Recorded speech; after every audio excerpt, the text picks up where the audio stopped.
রোজার একদিন আগে এই দোয়াটি পড়লেই কোটিপতি। সত্যটা জানুন, জানলে আপনি অবাক হবেন। রোজার একদিন আগে যদি আপনি একটা বিশেষ আমল করেন, তাহলে নাকি পাহাড় পরিমাণ সম্পদের মালিক হয়ে যাবেন ইনশাআল্লাহ। হ্যাঁ, ঠিক এই কথাটাই এখন সোশ্যাল মিডিয়ায় ভাইরাল। হাজার হাজার শেয়ার, লাখ লাখ ভিউ, মানুষ কমেন্ট করছে আমিন।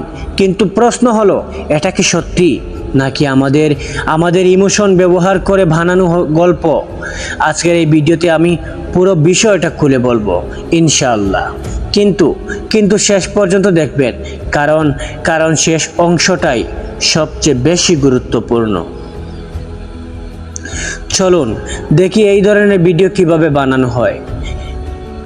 শুধুমাত্র একটা ব্যাকগ্রাউন্ড ভিডিও, উপরে লাল নীল লেখা আর ভয়েসে বলা হয় এই দোয়া পড়লে ধনী হয়ে যাবেন। কেন এমন ভিডিও ভাইরাল হয়? কারণ আমরা সবাই রিজিক, সফলতা, টাকা এই শব্দগুলোর প্রতি প্রচণ্ড পরিমাণে দুর্বল। কিন্তু ধর্ম কি কখনো শর্টকাট সাকসেস শিখিয়েছে? রিজিক নিয়ে বাস্তব আলোচনা করব। শুনেন, রিজিক মানে শুধু টাকা না, রিজিক মানে স্বাস্থ্য, শান্তি, পরিবার, সম্মান। অনেকে আছে টাকা আছে কিন্তু শান্তি নেই, আবার কেউ কম টাকায়ও অনেক পরিমাণে সুখে আছে। আল্লাহ রিজিক দেন বিভিন্নভাবে, কিন্তু কোরআন বা সহিহ হাদিসে কোথাও বলা নেই রোজার একদিন আগে বিশেষ কিছু পড়লেই কোটিপতি হয়ে যাবেন। দর্শক, আমার কথাটি শুনুন।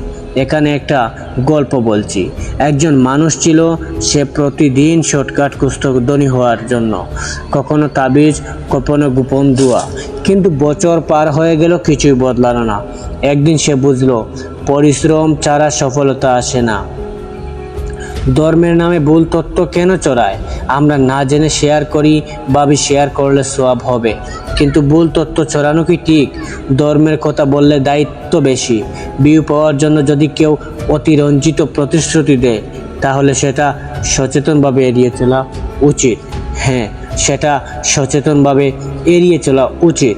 তাহলে কি কখনো কোনো আমল নেই যেটা করলে রিজিকে বরকত আসে?